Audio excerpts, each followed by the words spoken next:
जब किसी फ्रैक्शन में डिनोमिनेटर में हमारे पास में इरेशनल नंबर आ जाए। इरेशनल नंबर क्या होता है? जो कि रूट में नंबर्स होते हैं, जैसे कि यहाँ पे रूट में नंबर है √5, या फिर यहाँ पे डिनोमिनेटर में 3 माइनस √2, ये भी पूरा एक इरेशनल नंबर है। जब कभी ऐसी सिचुएशन आ जाए तो अब हमारा काम होता है कि जो डिनोमिनेटर है उसको हम रैशनल नंबर में, यानी कि ये यहाँ से रूट हट जाए, कुछ इस फॉर्म में हमको इसको कन्वर्ट करना है। तो यही हमारे इस वीडियो का टॉपिक है, रैशनलाइज द डिनोमिनेटर, कि डिनोमिनेटर को हम कैसे रैशनलाइज करेंगे, इररेशनल से कैसे रैशनल में कन्वर्ट करेंगे। बहुत सारे एग्जांपल्स हम इस वीडियो के अंदर पढ़ेंगे, तो चलो स्टार्ट करते हैं।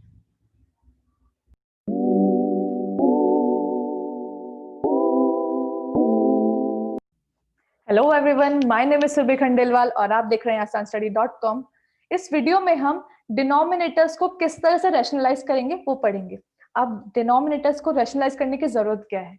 क्योंकि डिनोमिनेटर्स में कभी कभी हमारे पास में फ्रैक्शंस में इरेशनल नंबर्स आ जाते हैं, जैसे कि √5 और यहाँ पे 3 माइनस √2। यहाँ पे जब हमें डिनोमिनेटर्स में, किसी फ्रैक्शन के डिनोमिनेटर्स में जब हमें इरेशनल नंबर मिल जाते हैं, तो हम इसको स्टैंडर्ड, मैथ्स में इनको स्टैंडर्ड फॉर्म नहीं माना जाता है, तो आपको इसको स्टैंडर्ड फॉर्म में कन्वर्ट करना होगा। यानी कि जो रैशनल नंबर्स है उनको रैशनल नंबर में कन्वर्ट करना होगा। यानी कि यहाँ से जो ये रूट नंबर्स है, ये जो रूट है, अंडर रूट है, उसको आपको हटाना पड़ेगा किसी मेथड के थ्रू या फिर किसी प्रोसेस को लगा के। ऐसे यहाँ पे भी 3 माइनस √2 में जो ये रूट है, अंडर रूट है, इसको आपको हटाना होगा, रैशनलाइज करना होगा। ठीक है, इसी प्रोसेस को इरेशनल नंबर से रैशनल नंबर में कन्वर्ट करने की प्रोसेस को ही रैशनलाइज द डिनोमिनेटर्स बोलते हैं। और ये बहुत इंपॉर्टेंट टॉपिक है मैथ्स का, तो देखते हैं कैसे होगा।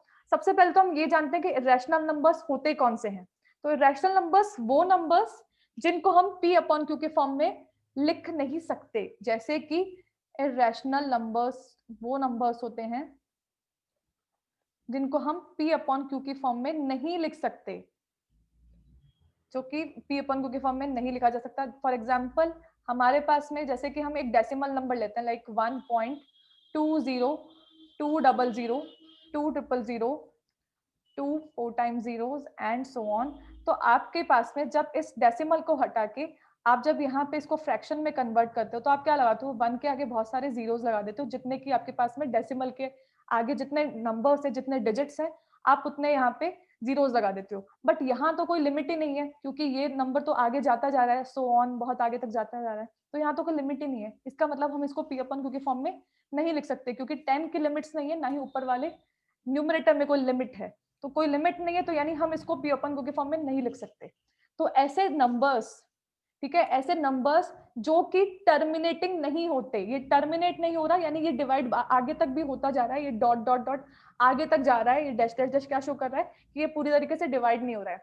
तो ऐसे नंबर जो कि टर्मिनेट नहीं हो रहे और साथ में रिपीटिंग भी नहीं है, जिनके डेसिमल के आगे के जो नंबर्स हैं वो रिपीटिंग भी नहीं है, जैसे यहाँ पे 20, यहाँ पे 200, यहाँ पे 2000, फिर 20,000, तो रिपीट भी नहीं हो रहे हैं। तो ऐसे सारे नंबर्स जो कि, जिनके ऐसे सारे डेसिमल्स जो कि ना तो रिपीटिंग हो, ना तो वो उसके अंदर नॉन रिकरिंग भी अपन उस वर्ड को बोलते हैं, कि ना तो वो रिपीटिंग हो और ना ही वहां पे कोई डैश, ना ही वहां पे टर्मिनेशन हो, कि ना ही वो डिवीजन वहां पे टर्मिनेट हो रहा है, यहाँ पे डैश डैश डैश नहीं लग रहा है। तो ऐसे सारे numbers rational number, irrational numbers में आते हैं।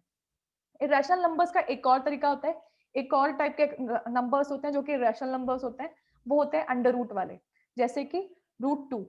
√2 की जो वैल्यू होती है 1.4142 एंड सो ऑन, इस तरह से होती है। यानी कि ये वाली वैल्यू भी आपके टर्मिनेट नहीं हो रही है, और ना ही यहाँ पे रिपीटेशन हो रहा है, लाइक 41 फिर 42 फिर आगे 3 4 समथिंग, जो भी नंबर्स आएंगे सब यहाँ पे रिपीट नहीं हो रहे हैं। तो रिपीट नहीं होते, अगेन ये रैशनल नंबर, इरेशनल नंबर।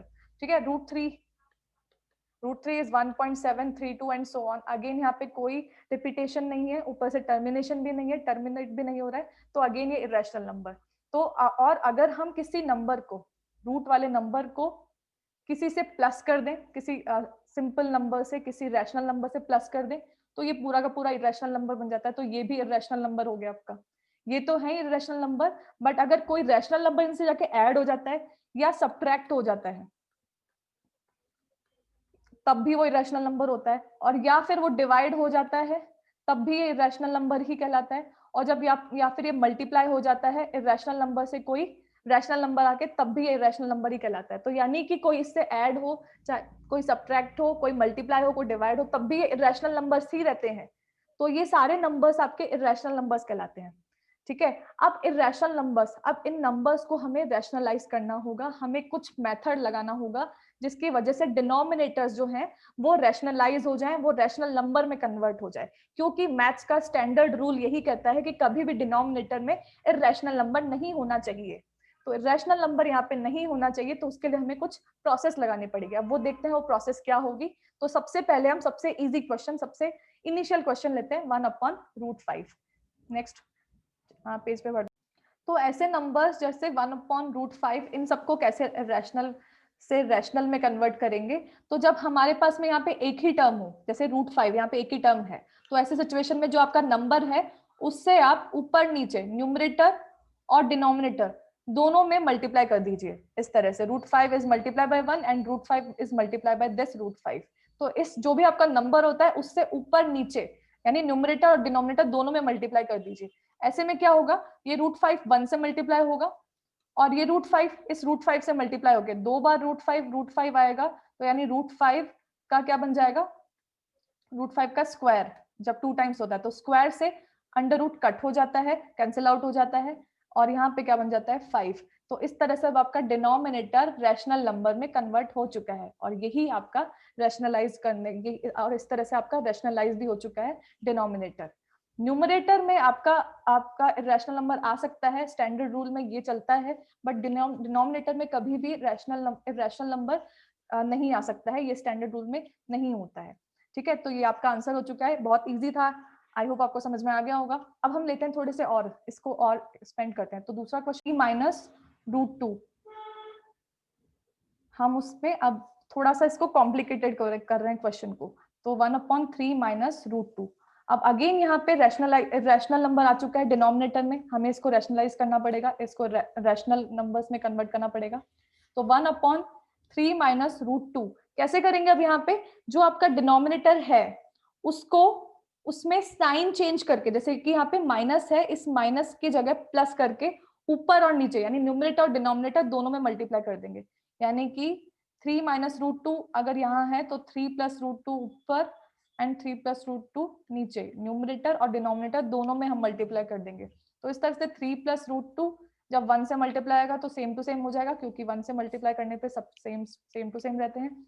ऐसे ही अगर डिनोमिनेटर में मल्टीप्लाई करेंगे, जो भी हमने ये साइन चेंज किया है वो डिनोमिनेटर के लिए किया है, क्योंकि यहाँ पे एक आइडेंटिटी बनेगी जो कि बहुत फेमस है, आपको पता होगी, a - b and a + b, या फिर a + b a - b which is equals to a² - b²। तो आप देख सकते हैं यहाँ पे इसके अंदर क्या है, फर्स्ट टर्म, दोनों की फर्स्ट टर्म इक्वल होती है, सेकंड टर्म इक्वल होती है, और एक तरफ माइनस और एक तरफ प्लस होता है, बीच में मल्टीप्लिकेशन होता है दोनों फैक्टर्स के बीच में। तो वो क्या बना देते हैं, जो फर्स्ट टर्म का स्क्वायर माइनस सेकंड टर्म का स्क्वायर, ये बन जाता है। तो ऐसा ही यहाँ पे भी तो बन रहा है, देखो 3 और यहाँ पे भी 3, दोनों का फर्स्ट टर्म सेम, और सेकंड टर्म दोनों में √2, एक तरफ माइनस एक तरफ प्लस और बीच में मल्टीप्लिकेशन। तो यानी कि यहाँ पे ये रूल लग रहा है, ये रूल लग रहा है, इस वजह से अब क्या हो जाएगा, ये स्क्वायर हो जाएगा, यानी कि 3 - √2 इधर और 3 + √2, इसमें क्या हो जाएगा, इनको जब हम कन्वर्ट करेंगे तो 3 का स्क्वायर बन जाएगा, ऐसे ही √2 का भी स्क्वायर बन जाएगा। तो 3 का स्क्वायर बन जाएगा 9 और √2 का स्क्वायर बन जाएगा 2। ठीक है, √2 से ये 2 कट गया तो आ जाएगा 2। ठीक है, अब क्योंकि हमारे पास में 9 - 2 बन चुका है 7, तो अब हमारा रैशनलाइज इस तरह से हो जाएगा। हम क्या करेंगे, ये पूरी प्रोसेस जो हमने यहाँ करी है इसको हम यहाँ लिख देंगे, क्योंकि हम लिखेंगे कि because we know that a - b and a + b is equals to a² - b²। तो हम इनको ऐसे लिख सकते हैं 3² माइनस √2 का होल स्क्वायर। हम ये क्यों कर रहे हैं, ताकि √2 का स्क्वायर हो जाए, इसलिए हमने ये माइनस को प्लस में कन्वर्ट करके, ताकि ये वाली आइडेंटिटी लग जाए और उस पर जो भी आपका अंडर रूट वाला नंबर है उसके ऊपर स्क्वायर लग जाए। और जब वो अंडर रूट वाला नंबर स्क्वायर से के ऊपर स्क्वायर लग जाएगा तो अंडर रूट वहां से कैंसिल आउट हो जाएगा और वो नंबर रैशनल नंबर में कन्वर्ट हो जाएगा। तो देखो यहाँ पे हो गया 3 + √2, ये अंडर रूट पे स्क्वायर लग के रैशनल नंबर में कन्वर्ट हो जाएगा। 3 का स्क्वायर 9 और √2 का स्क्वायर इज 2, तो बन चुका है यहाँ पे 3 + √2/7। तो आप देख सकते हैं डिनोमिनेटर में एक रैशनल नंबर आ चुका है, चाहे तो हम देख सकते हैं 3 + √2/7, यानी कि ये आपका न्यूमरेटर में तो चलो आपके अंडर रूट वाले नंबर इरेशनल नंबर आ सकता है, बट डिनोमिनेटर में कभी इरेशनल नंबर नहीं आ सकता, तो ये रैशनल नंबर में कन्वर्ट हो चुका है और ये आपका स्टैंडर्ड फॉर्म में आपका आंसर आ चुका है। तो आई होप आपको समझ में आ गया होगा। अब हम इसका लेवल और बढ़ाते हैं, हम एक क्वेश्चन लेते हैं जिसमें थोड़े से नंबर्स और कॉम्प्लिकेटेड हो जाएंगे, रैशनल नंबर्स और कॉम्प्लिकेटेड करते हैं ताकि आपको बिल्कुल अच्छे से क्लियर हो जाए। तो अब हमने थर्ड क्वेश्चन लिया है जिसके अंदर थोड़े कॉम्प्लिकेशंस हमने बढ़ाए हैं, जैसे कि हमने ऊपर के मतलब न्यूमरेटर में भी हमने अंडर रूट वाले नंबर्स ले लिए ताकि आपको मल्टीप्लिकेशन वगैरह आपको थोड़े क्लियर हो जाए यहाँ से कि कैसे हम अंडर रूट वाले नंबर्स को मल्टीप्लाई या एडिशन करते हैं।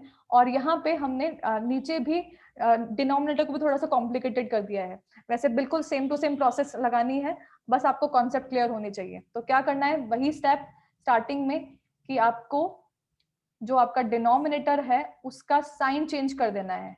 क्या है यहाँ पे, -√2 है, तो आपका माइनस का है यहाँ पे, तो इसको प्लस का करके ऊपर और नीचे दोनों न्यूमरेटर और डिनोमिनेटर से मल्टीप्लाई कर देना है, यानी कि √7 + 2√2 और यहाँ पे √7 + 2√2। हमने क्या किया, इस माइनस का साइन को प्लस में कन्वर्ट करके और सेम नंबर्स ऊपर नीचे मल्टीप्लाई कर दिया। अब हम क्या करेंगे, अब हम न्यूमरेटर को न्यूमरेटर से मल्टीप्लाई करेंगे। तो न्यूमरेटर इस बार थोड़ा कॉम्प्लिकेटेड है, तो ढंग से इसको देखना पड़ेगा कि कैसे होगा। तो हम क्या करेंगे, यहाँ पे दो फैक्टर्स इस तरह से हैं, आप क्या करोगे 1 to 1 इनको मल्टीप्लाई करोगे, यानी कि √7 को पहले √7 से, फिर इस √7 को 2√2 से, फिर इस √2 को फिर √7 से, फिर इस √2 को इस 2√2 से, यानी आपने इस तरह से 4 बार मल्टीप्लिकेशन की है। ये आपको हमेशा इस तरह से मल्टीप्लिकेशन करना होगा फैक्टर्स के लिए, फैक्टर्स वाले में। तो यानी कि √7 दो बार मल्टीप्लाई हो गया, तो 2 बार हो रहा है, तो यानी इसको हम स्क्वायर के फॉर्म में लिख सकते हैं, √7 से मल्टीप्लाई, √7 2√2 से मल्टीप्लाई। तो देखते हैं इसको हम साइड में लिख के, √7 2√2 से मल्टीप्लाई होगा तो क्या होगा, तो 2 जब आपको मल्टीप्लाई करना है तो रूट वाले मल्टीप्लाई होंगे और विदाउट रूट वाले मल्टीप्लाई होंगे, तो यानी ये 2 है और यहाँ पे कुछ भी नहीं तो मान लेते हैं 1 है, तो 2 × 1 2 और √7 और √2 ये मिलके क्या बनेंगे, दोनों रूट वाले को मल्टीप्लाई कर दो, 7 × 2 14, तो बन गया यहाँ पे 2√14, तो यहाँ पे प्लस का 2√14। अब हमने √7 से तो दोनों को मल्टीप्लाई कर दिया, अब हम √2 से करते हैं, तो √2 मल्टीप्लाई बाय दिस √7, तो कितना आ गया यहाँ पे, ये √7 √2। अभी हमने क्या बात करी थी कि रूट वाले आपस में मल्टीप्लाई हो सकते हैं अंडर रूट के अंदर ही, तो 7 × 2 14, तो इसको भी हमने लिख लिया प्लस का √14। ऐसे ही यहाँ पे इस √2 को 2√2 से भी मल्टीप्लाई करेंगे, तो कैसे लिखेंगे, देखो √2 को 2√2 से मल्टीप्लाई करवाया। अगेन मैं वापस वही बोल रही हूँ कि रूट वालों को एक साथ में मल्टीप्लाई कर दो और विदाउट रूट वालों को एक दूसरे से मल्टीप्लाई कर दो। तो यहाँ पे 2 है और यहाँ पे 1 मान लेते हैं, तो 2 × 1 2 और √2 दो बार आ गया, √2 दो बार आ गया, तो रूट से 2 कट हो गया, बच गया 2 × 2 यानी कि 4 प्लस का 4 यहाँ पे बच गया यहाँ पे। और डिवाइड में अब क्या करना है हमको, वापस से वही प्रोसेस, तो इस तरह से हमारा न्यूमरेटर तो मल्टीप्लाई हो गया। अब डिवाइड में हम करेंगे, डिवाइड में किस, तो आपको पता है डिवाइड में तो हमेशा हमें ध्यान रखना है कि हमारा a + b a - b वाली आइडेंटिटी लग जाए। तो आप देख सकते हैं यहाँ पे a + b a - b identity क्या होती है, a + b a - b square = a² - b square, यानी कि √7 दोनों तरफ सेम आ रहे हैं। ऐसे ही b की प्लेस पे 2√2 और यहाँ पे भी 2√2 दोनों तरफ सेम आ रहे हैं, एक तरफ माइनस एक तरफ प्लस, ये सब कुछ चीजें हो रही है, तो यानी कि ये वाली आइडेंटिटी लग जाएगी। तो √7 क्या करना है, a² - b स्क्वायर में बदलना है। तो a क्या है हमारा √7, तो √7 का स्क्वायर माइनस 2√2, यहाँ पे क्या है b का स्क्वायर, तो b क्या है हमारा 2√2 का भी स्क्वायर। अब आगे क्या करेंगे, इसको आगे सॉल्व करते हैं। √7, अब वापस से न्यूमरेटर में चलते हैं सॉल्व करने के लिए। √7 का स्क्वायर इज 7, यहाँ पे 2√14 और यहाँ पे √14। अब ध्यान देना इनके एडिशन में भी 2√14 और रूट का 14, यहाँ पे दो नंबर्स हैं जो कि अंडर रूट में है और उनको हमको ऐड करना है, तो हमेशा ध्यान रखिएगा इस चीज में कि आप उनको कैसे ऐड करेंगे। मैं यहाँ पे एक वीडियो आपको अपलोड कर रही हूँ इसी से रिलेटेड कि कैसे हम जो रैशनल नंबर इरैशनल नंबर को एडिशन सब्ट्रैक्शन के क्या रूल्स होते हैं, उसके लिए आपको ऊपर आई बटन में इसका लिंक मिल जाएगा, आप जरूर से उसको देखिएगा, आपको बिल्कुल क्लियर हो जाएगा। इसमें भी समझ लेते हैं कि जब आपके पास में अंडर रूट में नंबर्स हो और वो सेम हो, जैसे यहाँ पे भी 14 है, यहाँ पे भी 14 है, तो इनको तो हम ऐसे कैसे लिख देते हैं, √14 ऐड कर रहे हैं, एडिशन के लिए कर रहे हैं। और जो इनके बाहर जो नंबर्स है 2 और यहाँ पे कुछ नहीं है, इसका मतलब 1, इनको ऐड कर देते हैं, 2 + 1 3, तो बन गया यहाँ पे 3√14। ये हमारा एडिशन के लिए है, मल्टीप्लीकेशन के लिए रूल अलग था, एडिशन के लिए रूल अलग है। और यहाँ पे बच गया प्लस का 4, ये दोनों सॉल्व हो गए, 3√14 और यहाँ पे प्लस का 4, और यहाँ पे 7 का, यहाँ डिनोमिनेटर में √7 का स्क्वायर क्या होता है 7, क्योंकि रूट से ये वाला कट हो गया। ऐसे ही 2√2 का स्क्वायर क्या होता है, तो 2 का स्क्वायर इज 4 एंड √2 का स्क्वायर इससे कट हो गया, तो बच गया यहाँ पे 2, √2 स्क्वायर का स्क्वायर इज 2, 2 का स्क्वायर 4, तो 4 × 2 8, तो माइनस का 8, यहाँ तक ये बच गया। अब आगे के स्टेप में यहाँ पे हमारे पास में था 7 + 3√14 + 4 और यहाँ नीचे 7 - 8, यही था। यस, तो अब हम क्या करेंगे, ये जो हमारे पास में दो रैशनल नंबर है 7 और 4, इनको तो ऐड कर सकते हैं हम, जैसे हम करते आए हैं, तो 7 + 4 11 और यहाँ पे 3√14। अब ये एक रैशनल नंबर है और ये रैशनल नंबर है, ये कभी ऐड नहीं होंगे, तो ये तो ऐसे कैसे रह जाएंगे। और 7 - 8 क्या बन जाएगा, 7 - 8 इज -1, क्योंकि 8 - 7 1 होता है, और जो साइन, जिसका साइन बड़ा होता है, यानी 8 का साइन, 8 बड़ा है तो उसका साइन यहाँ पे माइनस में लग जाएगा। अब ये जो माइनस है, अगेन स्टैंडर्ड रूल लगेगा यहाँ पे कि कभी भी आपका डिनोमिनेटर है वो नेगेटिव नहीं हो सकता, तो आपको इसको नेगेटिव को नंबर को आपको ऊपर ट्रांसफर करना पड़ेगा न्यूमरेटर में, तो ये माइनस ऊपर जाएगा, तो 11 + 3√14 हमारा आंसर हो जाएगा। तो आई होप आपको समझ में आ गया होगा। अगर कुछ भी टॉपिक में इसमें जो भी मैंने आपको समझाया, रैशनल इरेशनल, इनके एडिशन सब्ट्रैक्शन, या फिर जो भी चीजें आपको समझ में यहाँ पे समझाई है, उसमें से कुछ भी अगर आपको डाउट हो तो प्लीज आप हमें जरूर से कमेंट करके बताइएगा, हम आपके डाउट्स को जरूर से क्लियर करेंगे। इसके अलावा आप हमें डीएम भी कर सकते हैं इंस्टाग्राम पे, आप वहाँ पे हम रेगुलरली अपडेटेड रहते हैं, हम रेगुलरली नया कंटेंट वहाँ पे प्रोवाइड करवाते हैं, तो आप जरूर आप वहाँ पे जाके हमको फॉलो भी कीजिए और अपने डाउट्स भी वहाँ पे हमें डीएम कर सकते हैं। आप हमारी वेबसाइट को भी विजिट कर सकते हैं www.asanstudy.com, जहाँ पे आपको बहुत सारी नई नई क्विजेज मिलेंगी मैथ्स से रिलेटेड और भी अदर सब्जेक्ट से रिलेटेड। वीडियो को देखने के लिए थैंक यू सो मच, और अपने फ्रेंड्स से भी जरूर से शेयर कीजिएगा और सब्सक्राइब जरूर से कीजिएगा। अगर आप चैनल पे नए हैं तो लाइक करेंगे तो हमारा हौसला बढ़ेगा, और हौसला जरूर से बढ़ाएं। एंड वीडियो को देखने के लिए थैंक यू सो मच, मिलते हैं नेक्स्ट वीडियो में, बाय बाय।